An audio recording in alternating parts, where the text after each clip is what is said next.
Welcome back to the Good Eggs podcast. My name is Anthony McDermott and we are here today at Diego's Joint. And today we're joined by Sunderland superfan and founder of the SAFC Heaven Branch CIC. It's Joanne Youngson. So let's go and say hi. So first of all, what's your name and what's the name of your business? And tell us in a couple of sentences what it is you do. So my name is Joanne Youngson. I'm the co-founder, because it was myself and Billy Wright. We founded the Sunderland Supporters Heaven Branch. We support the families and friends of any Sunderland fan that pass away. Happy days. And how do you support them?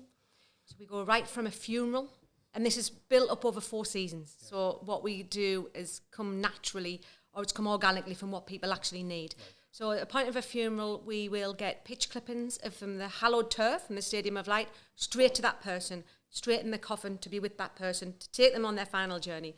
We can help families with funeral. So just like flowers cost a fortune for in a funeral. So we've got a different range of artificial flowers. So we've got SAFC, we've got a big old badge, we've got all kinds of different flowers that you can choose. So that's going to save you money.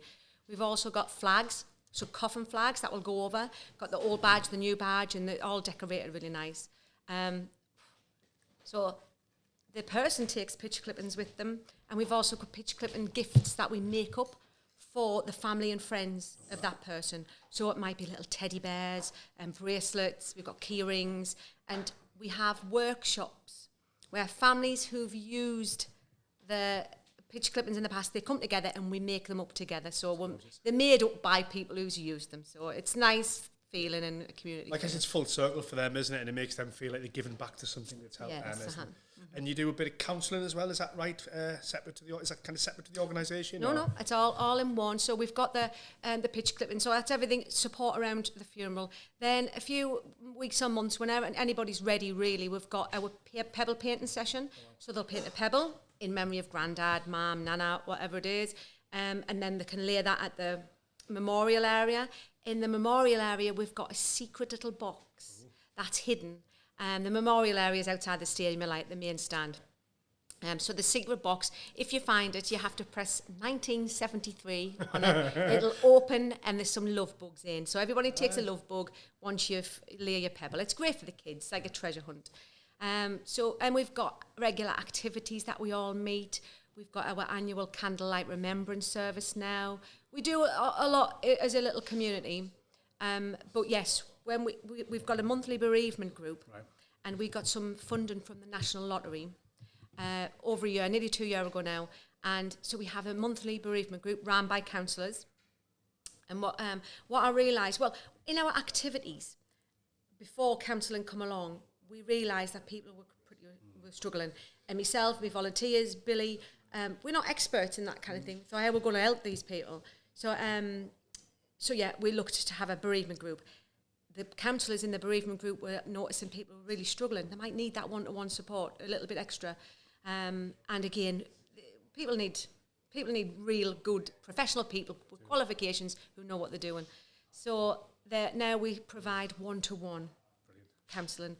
The charity we use are amazing. They're local as well, and they provide it face-to-face and virtual, because we've got fans all over the country, all over the world. We've got a young fan in Watford getting virtual counselling with us. So yeah, it's grown. Everything we do, from the flag to the pitch clippings, it's just grown bit by bit to what people's needed. Love it. You've been going for about 4 years now, yeah? Yeah, 4 seasons. Brilliant. So, taking it back right to the start, so Sunderland's obviously a huge love for you. From Sunderland? Born and bred, yes. Whereabouts? I was born in Southwick, okay. And then brought up in Castletown, so I'm St English Martyrs and then St Anthony's girl. Happy days. And then when you were at school, I'm guessing starting a social enterprise was a million miles away from you, but following the lads when you were at school as well, yeah? Going to matches and things, or? So I've had my season ticket 35 years now. I think it was about 12 about 13 when I started, I think. When ventured over to Roker Park. Yeah. Who took you there first, and parents, or? No, Mum and Dad never bothered, still aren't. Oh, really? Wow. So it was my friend's dad. He started taking us. He had the cafe at Roker. Tony, everybody knew him, so we used to go with him to Roker Park.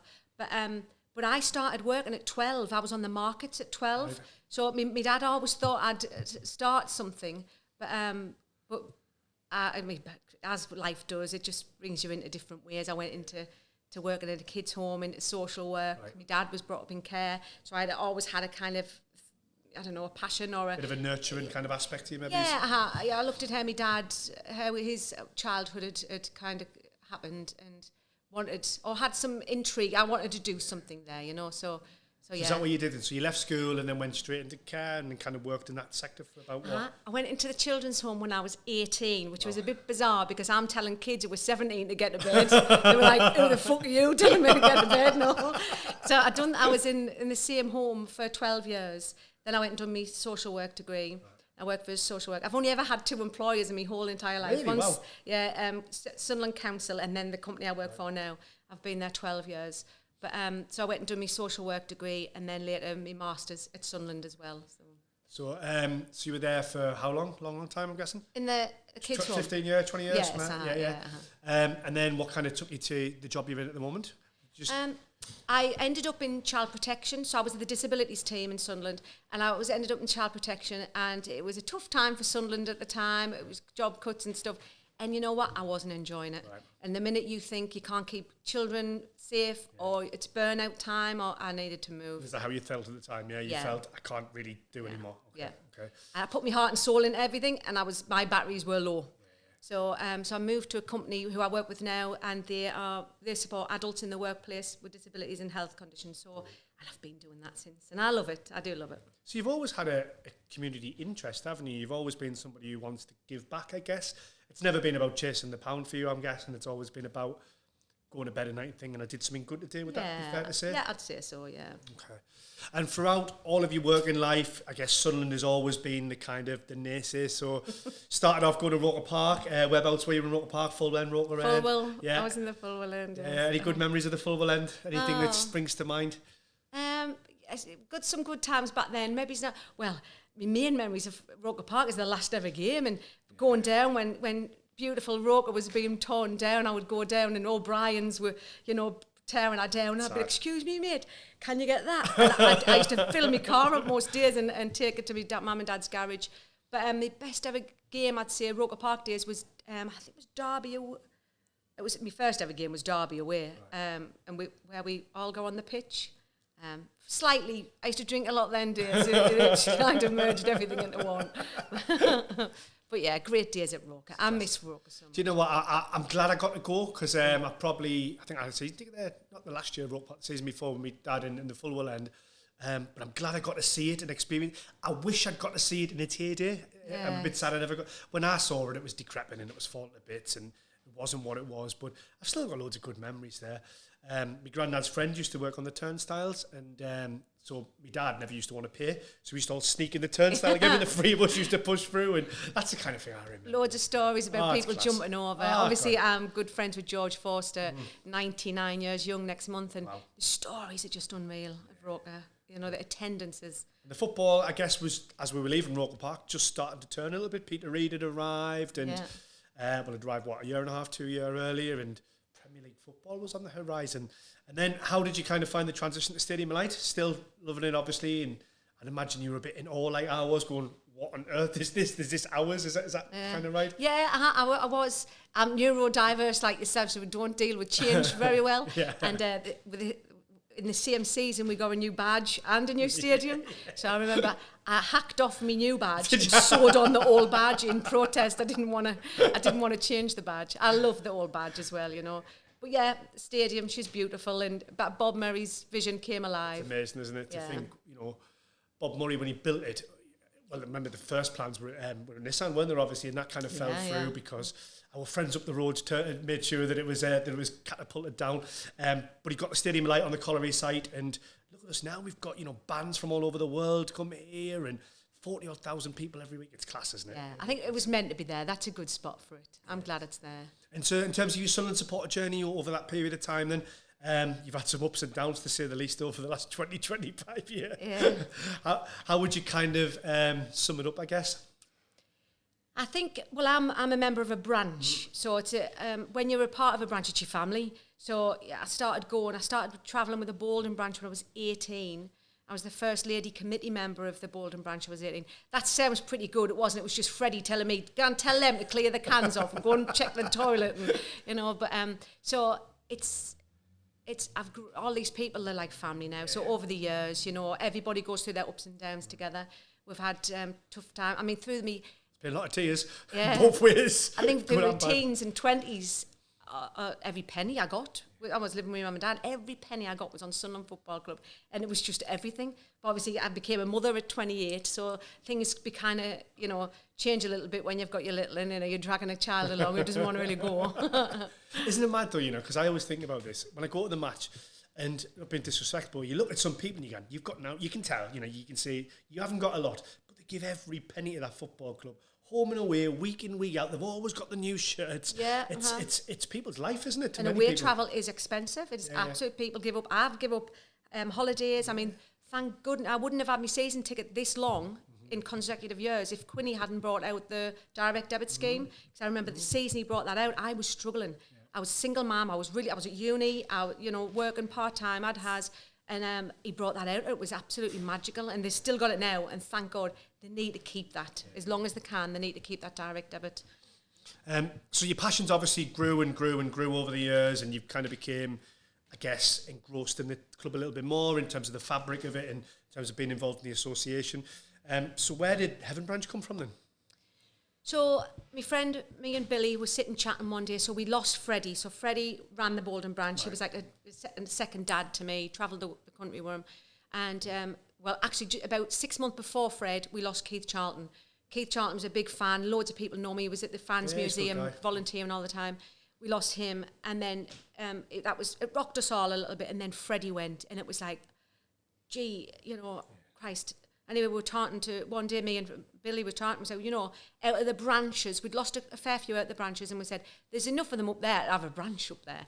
And it was like a joke, a little thing, I was talking to my partner, I was talking to my friends, Heaven Branch, imagine having a Heaven Branch, you could, and it just grew from there, and it was something, I swear, Freddie was like ding, ding, ding, ding at us, and to do it. So it just grew from there, and it was just a little something to start off with.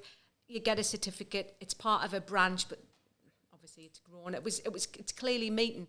It meets my needs in many ways because I was still struggling losing Fred.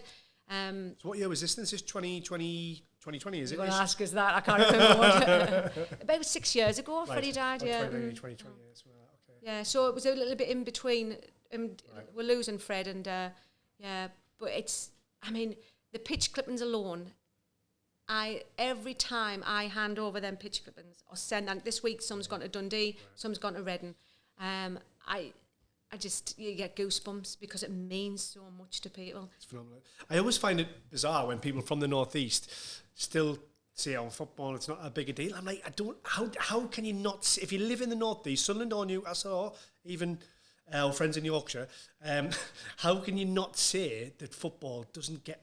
It affects everything here, doesn't it? It's literally people going to work on a Monday morning, they talk about the match. People go home on a night, there's flags out the windows. The city lives and survives on football, doesn't it? Yeah, 100%. It's so much a part of people's lives, generationally and everything. And just as Sunderland fan base alone, some of the work that's come out of our fans, we've got for Louis. Massive Sunderland fan. In fact, little Louis is the youngest Heaven Branch member. We've got the Bradley Lowry Foundation. We've got Harvey McWilliams Foundation. All of these are Sunderland fans who've started charities up from their experiences. Really good. And we just have to say, Bradley's the mascot, isn't he, for the Heaven Branch? Yes, he's our heavenly mascot, yeah. And obviously on as we filmed the podcast, the weekend we played Aston Villa, and before the game, the fans unfurled a huge Bradley Lowry banner, which was just amazing. Yeah, I mean, he brought football all together, The little boys took so many lives. Yes, And they still do such good work now. I mean, imagine being faced with your little and having that kind of stuff. It isn't bear thinking about, but so some people are just...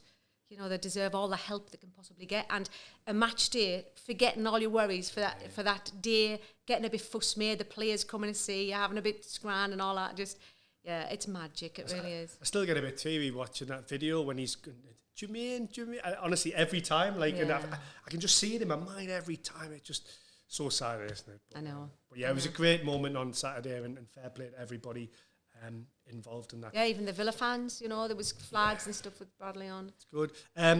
So I guess that brings us nicely on to, we had a conversation off camera a few weeks ago about an idea that might be happening at the Stadium of Light. Is that still possibly in the works? Yes, fingers crossed, yeah. Good. So Union Berlin, so if anyone's watching it, they have to Google this. So Union Berlin, they had been out of their top flight for a while. And when they got back, they had a minute or so, like a minute before the game, and they held up pictures of all the fans that had passed since they got back in the Bundesliga. So we've approached the club, sent in this, I mean, this video is unreal. If you watch it, it's, you know.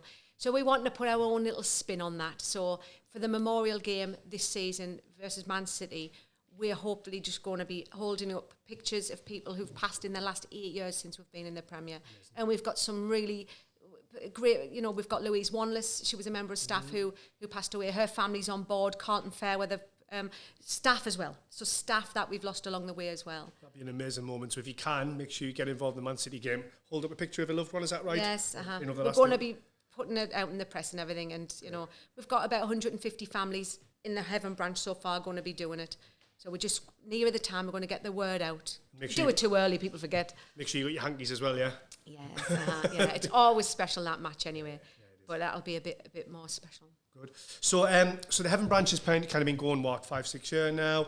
And then now you are a CIC, which was incorporated about 3 months ago. How did that come about, and what made you decide to go down there to formalise it a bit more? What kind of brought that to fruition? So, you know, it was never meant to get this big. You know, I've got a full-time job.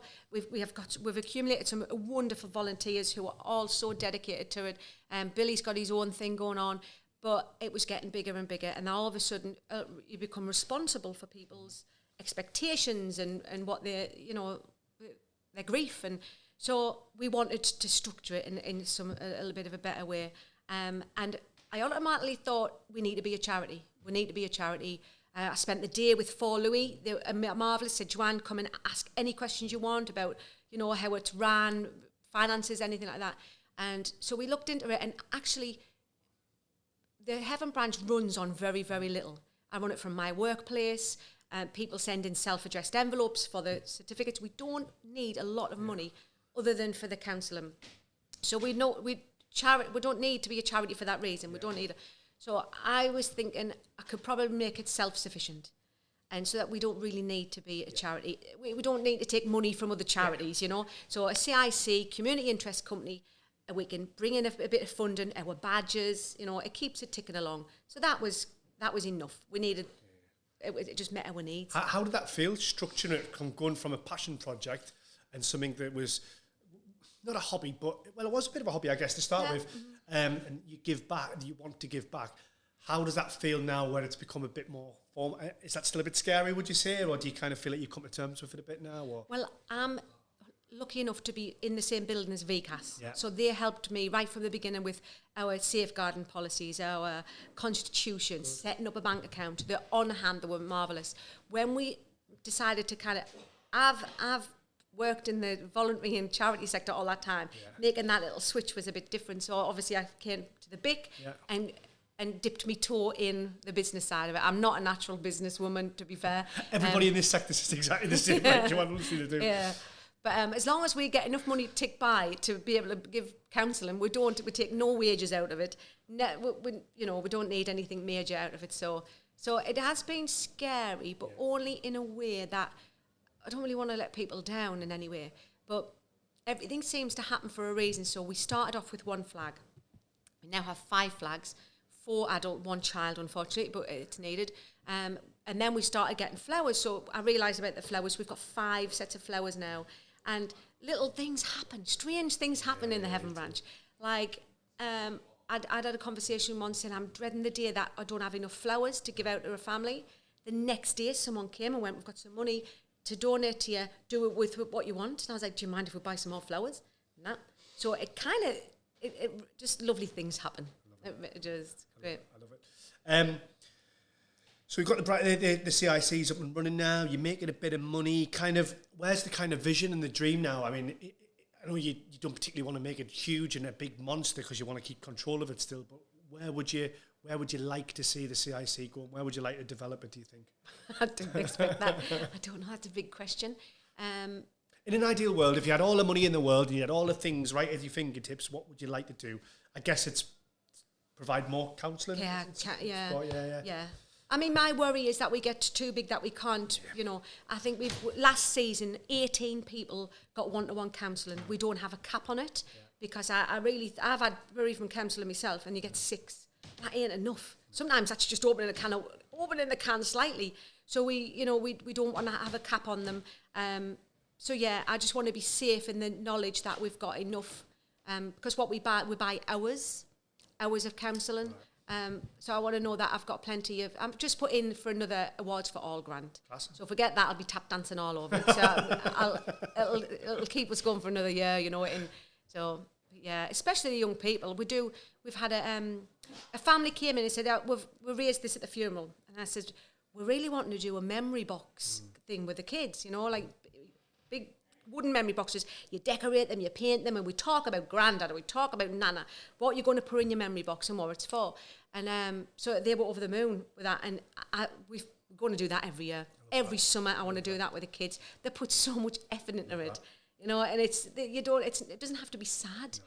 We just got to keep the memories alive, of our loved ones. Because Fred will be over the moon.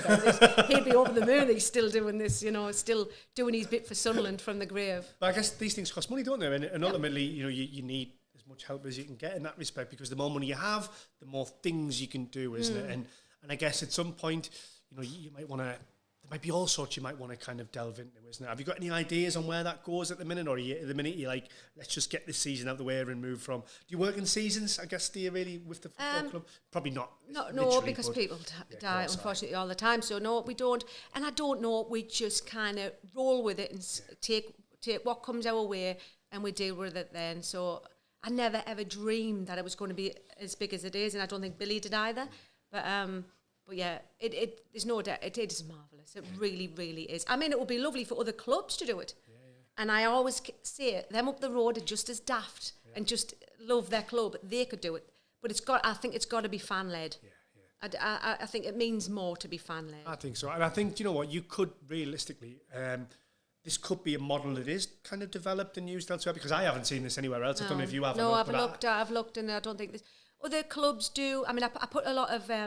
research together to send to the club, our club, to hopefully persuade them to make our memorial area bigger.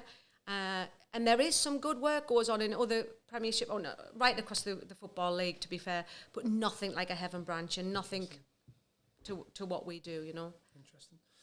So now comes the part of the podcast where I'm going to ask you 3 excellent questions. That's really bad. Terrible pun. So my first question is... what would you say is your scrambled egg moment? So what's the moment where within your business journey or within the journey of the Heaven Branch where things weren't going so well and maybe you needed to do something or change something to bring it back on course? Well, that's an easy one because it's just happened. So we've been going for 3 seasons and then Sunderland suddenly gets into the Premier League and we're not allowed to use the badge anymore. They didn't say we're not allowed to. What happened was a couple of people I know had been hit with... notices from the club saying it's intellectual property, copyright. So our badge, which I designed right at the very beginning, it's taken from the old badge. So instead of waiting around, I fired it straight to them and said, are we breaking intellectual property? He said, yes, but we want to work with you. So that was a wobbly moment because I was thinking, we've been using it. No one's making any money out of it, But listen, it was a learning curve because the badge we've got now, it's pretty much the same. They asked us to take the ship out. We've put a different ship in. But everybody loves it. It's marvellous. So I'm actually over the moon and quite proud that that's the Heaven Branch. And it's yours now as well, isn't it? So you can lay claim that. I love that. That's definitely me scrambled out. I didn't know whether to kick them in or cry.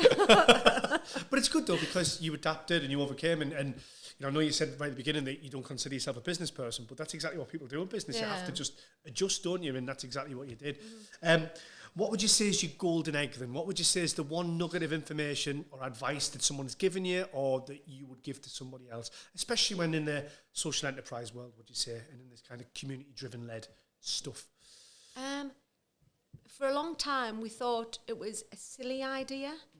And I do think that you just got to be brave almost, not worry what other people think maybe, because you worry that you're going to what's people going to think of it, but just be brave and go with it. If it's in here and you think it, just do it. Life's too short, really. I love that. And you're right, you know, and too many people have opinions on the right, and you put something on you know, something happens in the city or with the club, and there's a million different comments on social media, isn't there? And most of it's just an absolute load of rubbish. It's a load of bollocks, most of it, isn't it?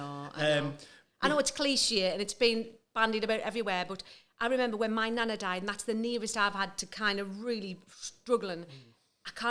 As people, it was the kindness of people drove me, and it stuck with us all the time. So if you can just be kind, if there's no good to see it, just shut your gob, but just be kind to people. And all these bits, I think when we see families who are having a really tough time, we've had sudden deaths, children's deaths, it's that kindness that they get a little bit shocked that you're going to go and listen, here you go, this will help, or so just be kind. I think that's right. And I think, you know, we've all done things and said things that maybe we shouldn't have in the past. Now, certainly, you know, I'm no stranger to that. And I look back on some of the things that I've said, I've done, and I think I really regret that, because it's really, you don't understand the devastation that one little comment can have on somebody. We had a guest on our podcast on another episode who talked about when he was 8 and he was at Derwent Hill as a kid, and he was really confident, outgoing, he was dancing around, you know, just having fun. And a grown-up, an adult came over and said to him, you're embarrassing yourself, son, or something like that. And he said it just knocked him. And he said, for years, I went back to that moment time and time again. So I think I echo that. Crap, isn't it crap, isn't it? People are just, people, aren't they? I think we'll probably all, if we think about it and are honest, we've all got that moment, something that knocked us at some point, you know, and it's you've got to learn, got to take it, learn from it, and, you know. But you're right, I think sometimes it's about turning off the noise a little bit, isn't it? And I know we've had conversations in the past where you've said you have had conversations with people and people have made comments about, you know, where's this going, what's that doing? But I think as long as you can justify it and be honest about it, then good. Okay, so what would you say keeps you sunny side up? What would you say keeps you sunny side up? So what keeps you going, keeps you positive? A bit of being part of the Sunderland community, both football and the city. I love it. I wouldn't move anywhere in the whole wide world. I wouldn't move on the lottery. So I'm happy. I'm happy with my lot. I don't ask for much. But again, I think rather like you, dyslexic, ADHD, we're always on till we hit a burnout and then woo. But yeah, I don't really know. It's a big question as well. But yeah, I'm just happy with what I've got. Not much expectations. Good. And do you know what? I think being a Sunderland supporter and living in the city, we've had some bloody tough times, haven't we? But you live for the little moments. And actually, it's Davy Atkinson. I think his quote was on the... Let's get carried away. Let's get carried away. And he said on the radio, didn't he, if you can't get carried away at this, man, what can you get carried away at? Yes, exactly. And I love that. I love that. You know, sometimes we should live for the little moments. Yeah. It's not all about the big wins. We are a resilient bunch, I think, us Sunderland fans. We are. We've been through tough. And I think going up, there was a few of us waiting for the bubble, waiting. Something's going to happen soon. Something's going to happen. But touch wood, it's not. And you know what? We know at some point it probably will burst. But that's all right, isn't it? Because I think we're strong enough as a fan base and as individuals now. And I guess you'll see this with some of the people you work with, maybe, that you build up that resilience, don't you? And it certainly helps. Good. Time to wrap up soon. It's flown over, hasn't it? It has, yeah. So just a little bit about the Heaven Branch, really. So if people want to get involved, if people want to work with you guys or maybe use some of your services, how do people get involved? So we've got a website. Everything's on there, you know, from, you know, if you lose a loved one. We've also got a Facebook page. It's a closed Facebook page because this is where a lot of the families share stories, memories, you know, their thoughts and feelings. So that's closed, but you just answer a few questions you go on. But mainly the website, to be fair. We don't have leaflets, we don't have squishy balls, anything like that. It's all money. We keep it just for the counselling, so... Good. Yeah. And if people want to get involved and support and give you a few quid, can they can buy bits and pieces now, is that right? We're doing the markets now. We're going to do Tesco's market, because we've got, it's not all about death, we've got well-being gifts. So everything's Sunderland AFC, like no copyright or nothing, just well-being gifts that if your friend was having a tough time, you can get her a little some nice things, teddy bears and candles. I love it so much, by the way. I absolutely do. Me too. But you know what? Honestly, Joanne, all that's left for me to say really is thank you so much for being a good egg. Genuinely, like every time I speak to you, I buzz because you genuinely, and I mean this as well, you've an inspiration, like, in terms of you just want to help people, and the stuff you do with the Heaven Branch is just unbelievable. And hopefully you know that the difference you make is it helps me too. It does. It's massive. And it is going to get bigger, whether you like it or not. I think it's going to get bigger and bigger. But you know what? I think there's a lot of people who's going to help you out there, isn't there? So, so happy days. Good. Any message for the world then before we end? How are the lads? How are the lads? Excellent. Brilliant. Thank you so much for being a good egg. Cheers. Cheers, Joanne. Thank you. Do I get an egg? You get an egg. Cheers. Isn't he lovely?